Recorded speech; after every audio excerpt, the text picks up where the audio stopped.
Sin, a universal concept.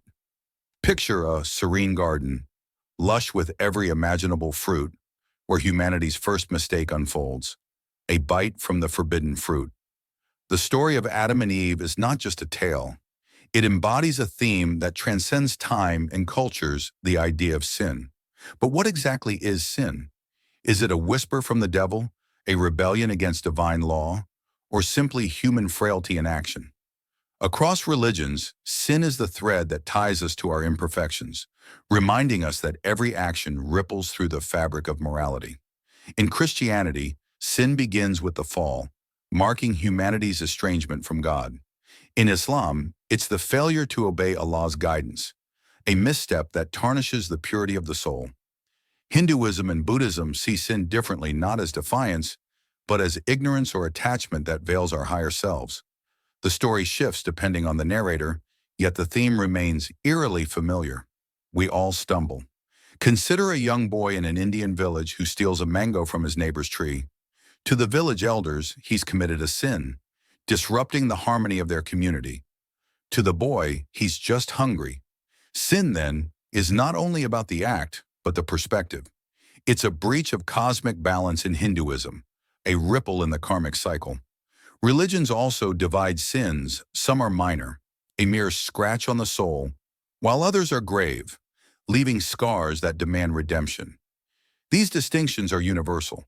Whether it's the deadly sins of Christianity or the Kabira, major sins of Islam, the message is clear. Some paths lead to ruin faster than others.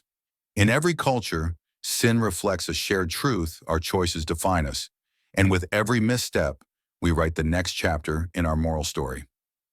Major sins across religions. Picture a thread stretched taut, holding the weight of humanity's moral fabric. Every major sin is a blade that threatens to cut that thread, risking chaos in the soul and society. Across religions, these major sins actions, deemed most destructive, serve as universal warnings against humanity's darkest impulses. But what makes a sin major? And why do these transgressions echo across cultures? In Christianity, the 7 deadly sins read like a cautionary tale: pride, greed, lust, envy, gluttony, wrath, and sloth. Imagine a medieval knight abandoning his comrades in battle due to sloth, or a king consumed by greed, hoarding gold while his people starve. These sins are not just personal failings, but ripple outward, breaking communities and offending divine law. Islam offers a similar lens with Kabira, major sins, explicitly mentioned in the Quran and Hadith. Murder, theft, bearing false witness, and engaging in usury top the list. But the gravest of all is shirk, associating partners with Allah. Picture a merchant swearing false oaths for profit, or a tyrant who justifies cruelty in the name of power. Each act strains the moral balance that Islam holds sacred.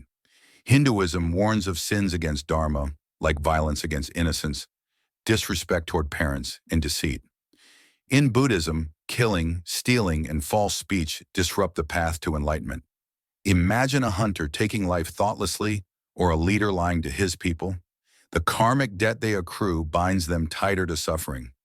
Even indigenous traditions, often oral and rooted in community life, hold sacred rules. Violations like disrespecting elders, harming nature, or breaking tribal trust can bring spiritual consequences. Across religions, major sins are less about divine punishment and more about the harm they cause to others, to oneself, and to the harmony of existence. They remind us that morality, like the taut thread, is fragile yet essential. Redemption across religions. Imagine a weary traveler standing at the edge of a vast desert, their mistakes weighing them down like a heavy pack. They're parched, seeking an oasis, not of water, but of forgiveness. Redemption, the universal balm for sin, is that oasis, a beacon of hope found in every major religion. Yet the path to it is as diverse as humanity itself. In Christianity, the story of redemption centers on a man carrying a cross, crowned with thorns, walking toward his own execution. This man, Jesus, becomes the ultimate redeemer, shouldering the sins of humanity and offering grace freely to those who believe. Redemption here is an act of divine love, as simple as faith and repentance, yet profound enough to rewrite eternity. In Islam, redemption is an intimate dialogue between the sinner and Allah.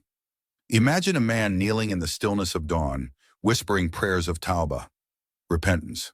The Quran reminds believers that Allah's mercy is infinite, and even the gravest sins can be forgiven if one turns back sincerely. Acts like fasting during Ramadan or giving zakat, charity, become pathways to redemption, weaving moral discipline with divine mercy.